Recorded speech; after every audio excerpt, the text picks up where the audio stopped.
Long before Japan became a unified empire, it was a land of many small tribal communities known collectively as Wa. These were early agricultural societies that developed during the Yayoi period, around 300 BC to 300 AD. By the 2nd century, Chinese records observed over 100 distinct chiefdoms across the Japanese islands. These small groups often competed for fertile land and control of trade routes. As tensions rose, Japan entered one of its first large-scale internal conflicts, the Civil War of Wa. Although the details remain partially speculative, historians believe the Civil War of Wa refers to a prolonged period of intertribal warfare that occurred between 150 and 180. Archaeological sites from this era show the construction of hilltop fortifications, the rise of warrior elites, and the presence of bronze weapons. These suggest that conflict was not isolated but widespread. Amid this political instability, one kingdom began to rise above the others: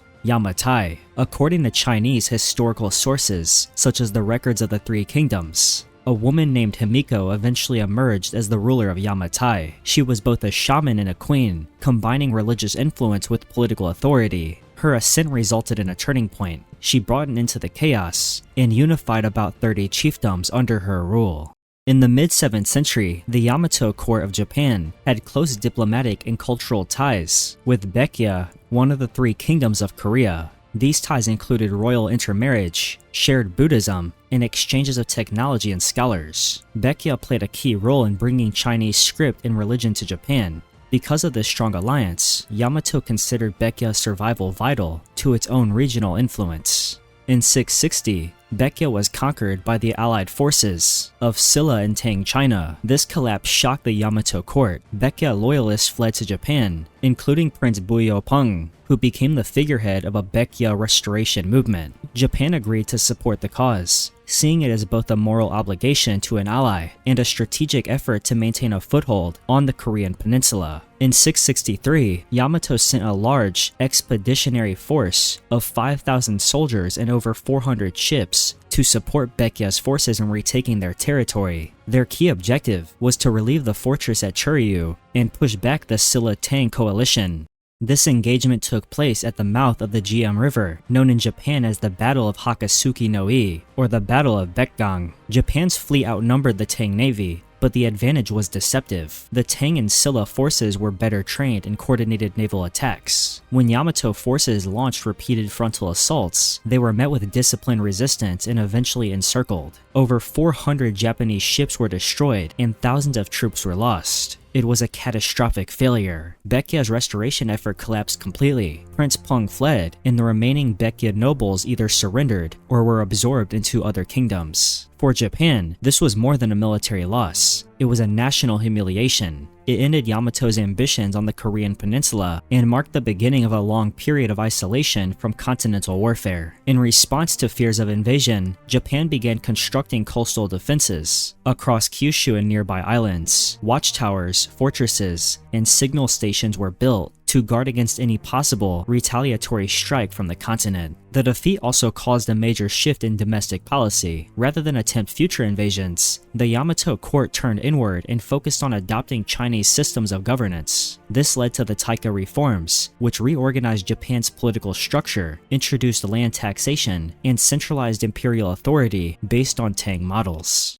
The Genpei War, fought between 1180 and 1185, was a major turning point in Japanese history. It resulted in the end of aristocratic rule by the imperial court in Kyoto and the rise of military governance under the samurai. The war was a conflict between two powerful warrior clans, the Taira and the Minamoto. Both families had imperial ancestry and long-standing rivalries over control of the court in the country. At the start of the conflict, the Taira clan held most of the political power in Kyoto. They had placed their own relatives in high government positions and even installed their grandson, Emperor Antoku, on the throne. However, this dominance provoked resentment. In 1180, Prince Mochihito and the retired Emperor Go Shirakawa called on the Minamoto clan to challenge the Taira and restore balance. The early stages of the war saw several defeats for the Minamoto, but Minamoto no Yoritomo, operating from the eastern provinces, gradually built a powerful network of samurai allies. He secured the loyalty of local landowners by promising autonomy and protection, creating a new military structure that stood apart from the old court system.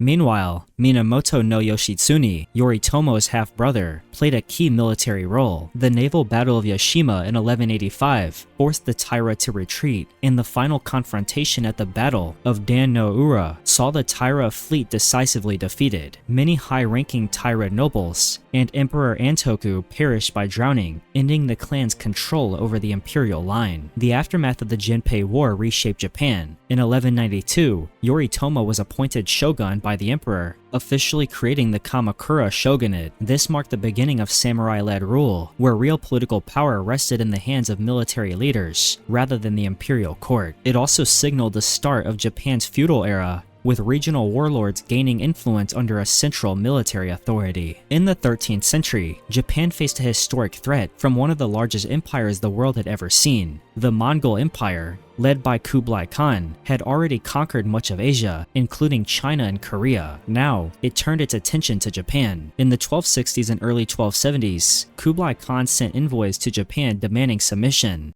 The Kamakura shogunate refused. From Japan's perspective, this was not only a political challenge, but a matter of national dignity and sovereignty. The rejection led to the first Mongol invasion attempt in 1274. A fleet of around 600 ships, carrying more than 20,000 troops from China, Korea, and Mongolia, landed on the island of Kyushu. They attacked the Tsushima and Iki Islands before reaching the Hakata Bay. Japanese samurai forces, though brave, were caught off guard. Mongol tactics, such as coordinated infantry charges and explosive projectiles, were unfamiliar to Japanese warriors who favored one-on-one combat. The Mongols had the upper hand initially. However, a powerful typhoon struck unexpectedly, destroying many Mongol ships and forcing a retreat. The Japanese believed this storm was a divine wind, or kamikaze, sent by the gods to protect them. Fearing another invasion, Japan fortified its coast. The Kamakura shogunate ordered the construction of defensive walls stretching across Hakata Bay and improved local military readiness.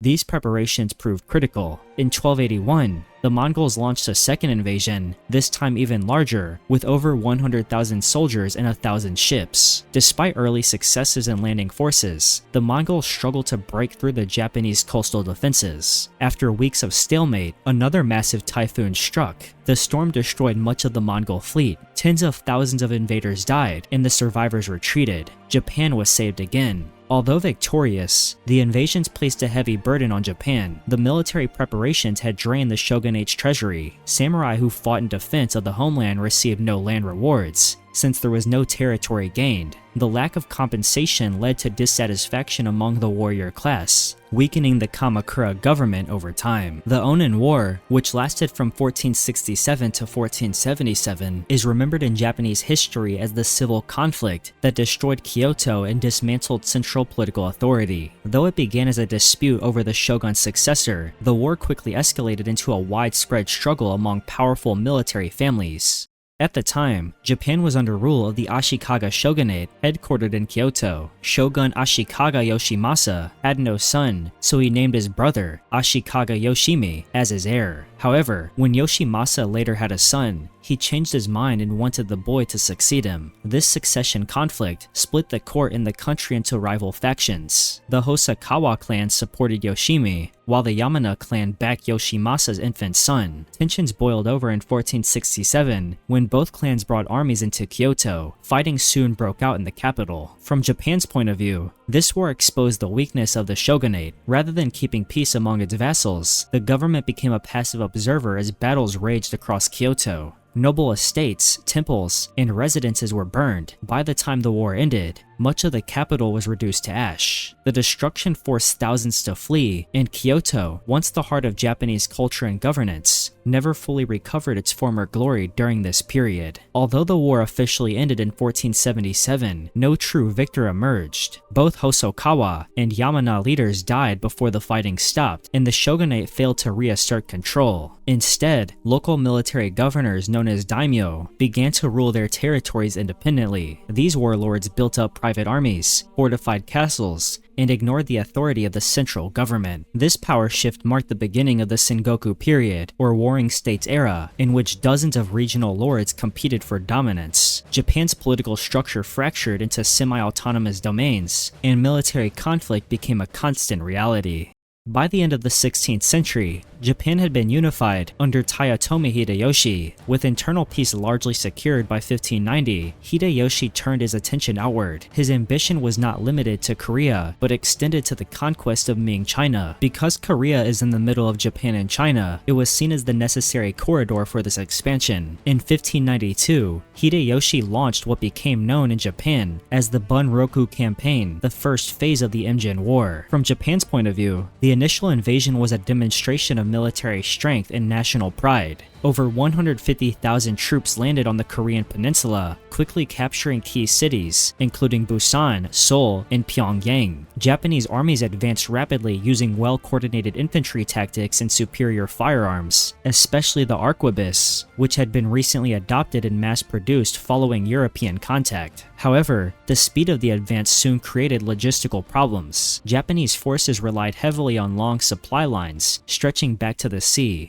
Korean resistance fighters began targeting these routes, and Admiral Yi Sun-sin's navy disrupted Japan's maritime supply chain. His victory at Okpo in 1592 and other naval engagements dealt significant blows to Japan's ability to reinforce its troops on land. In 1593, Ming China entered the war in support of Korea. Chinese reinforcements, combined with continued Korean resistance, reversed Japan's early gains. A temporary truce was arranged, but negotiations failed, and hostilities resumed in 1597 with the Kicho campaign. This second invasion was less successful. Japan again took some territory, but failed to advance significantly. Admiral Yi's surprise victory at the Battle of Myeongnyang destroyed much of the Japanese fleet and further isolated their land forces. By 1598, Hideyoshi had fallen ill and died shortly after. Without his leadership, Japan's military command agreed to withdraw. The war ended with no lasting territorial gain. From Japan's perspective, the campaign was a costly failure. Tens of thousands of soldiers died, resources were drained, and political divisions began to emerge among military commanders. Domestically, the war weakened the Toyotomi regime and directly contributed to its fall. After Hideyoshi's death, rival generals vied for control, culminating in the Battle of Sekigahara in 1600, where Tokugawa Ieyasu emerged victorious. This led to the establishment of the Tokugawa shogunate and a new era of political stability and isolation. The Boshin War, fought between 1868 and 1869, was a pivotal moment in Japanese history. It marked the final collapse of the Tokugawa shogunate and the beginning of the Meiji Restoration. By the mid-19th century, Japan had been isolated under Tokugawa rule for over 2 centuries. However, growing dissatisfaction with the shogunate's handling of foreign relations, specifically after the arrival of Western powers like the United States in 1853, stirred unrest. Many domains, especially Satsuma and Chosu, believed that the emperor should be restored to power and that Japan should modernize to resist Western influence.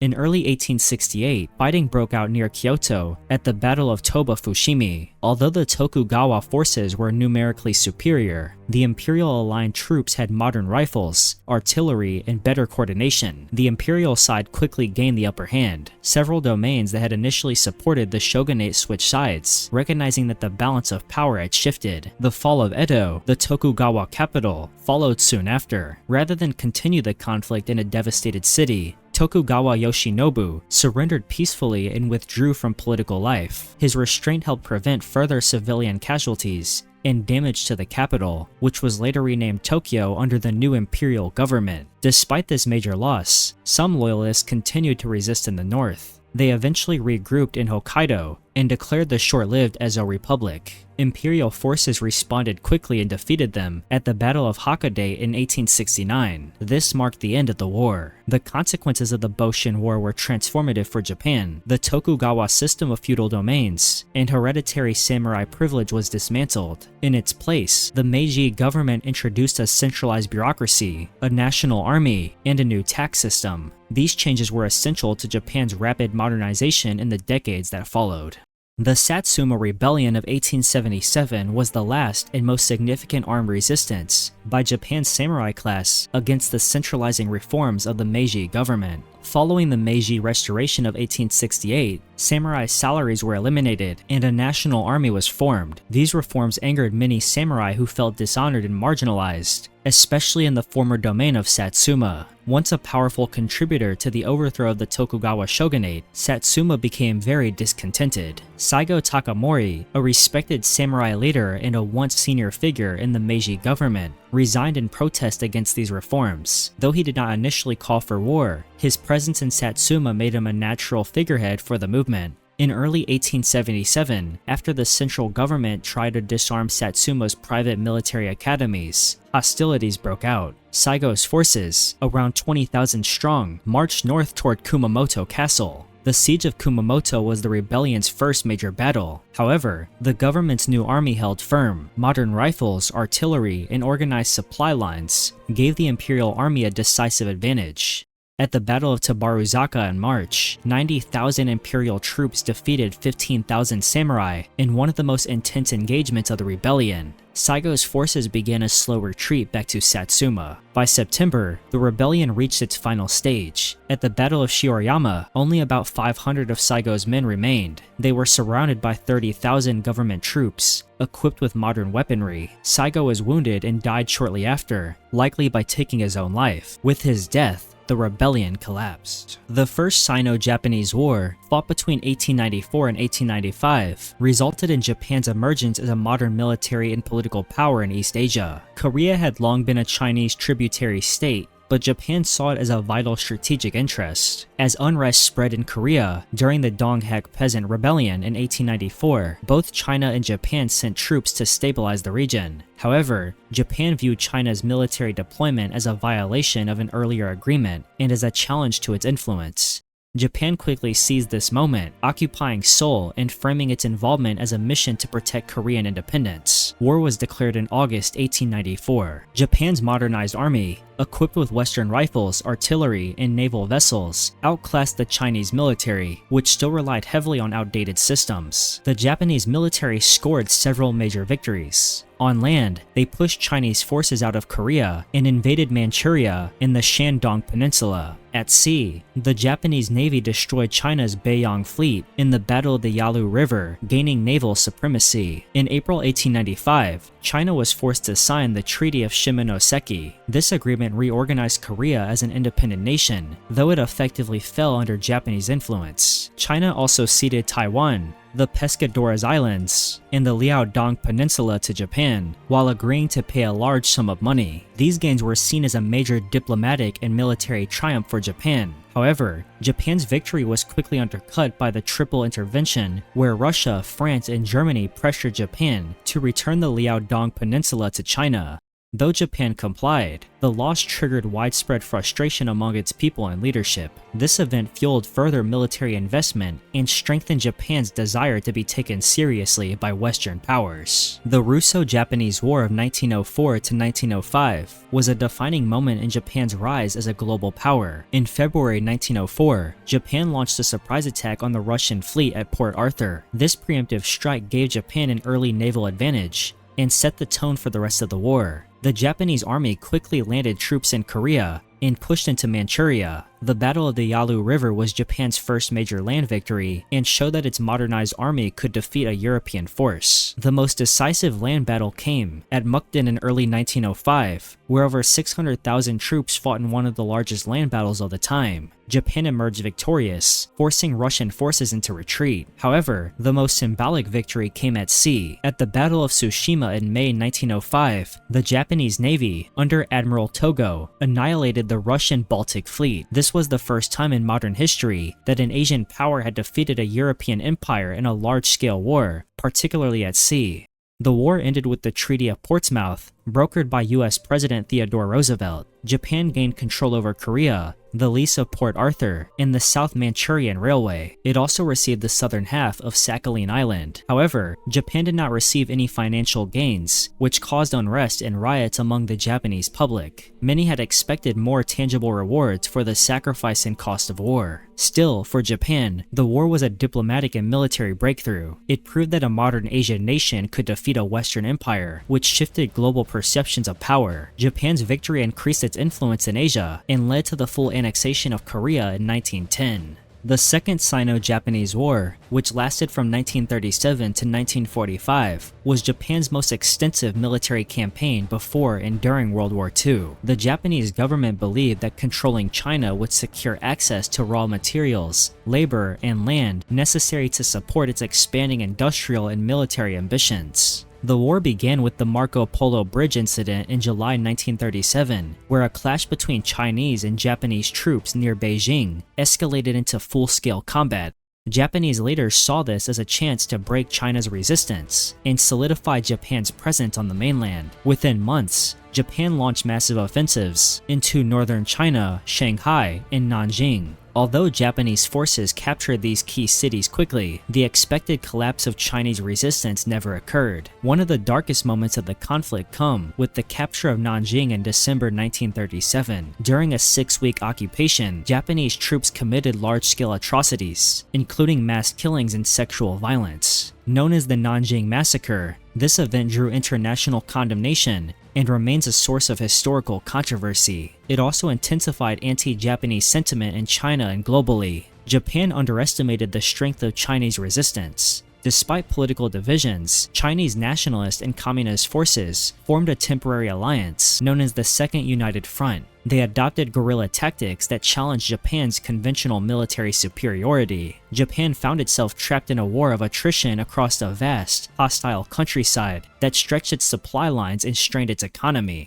To sustain the conflict, Japan passed the State General Mobilization Law in 1938, which gave the government sweeping control over industry, labor, and media. Wartime propaganda framed the invasion as a mission to liberate Asia from Western imperialism, though this rhetoric masked the harsh reality of occupation. As the war dragged on, Japan's strategic position worsened. The prolonged campaign in China drained resources, slowed economic growth, and created tensions with Western powers. By the time Japan surrendered in 1945, it had spent 8 years in China without achieving its goals. Instead of securing influence and resources, the war left Japan isolated and economically devastated. Japan's role in World War II was shaped by decades of industrialization, territorial ambition, and growing resistance to Western influence in Asia. By 1940, Japan had already occupied Manchuria and parts of China. Facing resource shortages due to sanctions by the United States and other powers, Japan sought to secure self-sufficiency by controlling Southeast Asia. The idea was to create what it called the Greater East Asia Co-Prosperity Sphere, a regional bloc led by Japan, free from Western colonization. In September 1940, Japan signed the Tripartite Pact with Germany and Fascist Italy. Shortly afterward, Japan invaded French Indochina. These moves were strategic, aimed at accessing raw materials like oil and rubber, but they provoked stronger US sanctions. When oil supplies were cut off completely in 1941, Japan saw war as unavoidable. The surprise attack on Pearl Harbor on December 7, 1941, was intended to cripple the US Pacific Fleet, giving Japan free rein to conquer territories across Southeast Asia. In the first month of the war, Japan achieved rapid victories. Its military took over the Philippines, British Malaya, Singapore, the Dutch East Indies, and numerous Pacific islands. These early campaigns boosted Japanese morale and were portrayed domestically as liberating Asia from Western imperialism. However, the occupations were often harsh, with forced labor, resource extraction, and widespread civilian suffering, undermining Japan's claim of Asian unity. Japan's turning point came in 1942 at the Battle of Midway. The loss of 4 aircraft carriers resulted in the beginning of Japan's strategic decline. The United States, with its immense industrial power, shifted to offensive operations. Battles in places like Guadalcanal, Iwo Jima, and Okinawa pushed Japan closer to its homeland and revealed the limits of its military capacity. At home, Japan had already adopted a wartime economy under the State General Mobilization Law of 1938. Citizens were subjected to rationing, censorship, and constant air raids. As Allied bombings intensified, major cities were destroyed and morale began to collapse. The final blow came in August 1945. After the atomic bombings of Hiroshima and Nagasaki, combined with the Soviet invasion of Manchuria, Japan surrendered unconditionally on August 15th. For Japan, the war ended in total defeat. Its empire dissolved, its cities lay in ruins, and its military was dismantled. Yet out of this devastation came a new national path, centered on pacifism, reconstruction, and economic growth. The lessons of World War II reshaped Japan's identity, turning it from an imperial power into a peaceful industrial democracy. Thank you very much for watching this video, and if you enjoyed, make sure to leave a like, comment down below your thoughts on anything I discussed in this video, and subscribe if you would like to see more videos like this one. Thank you again, and goodbye.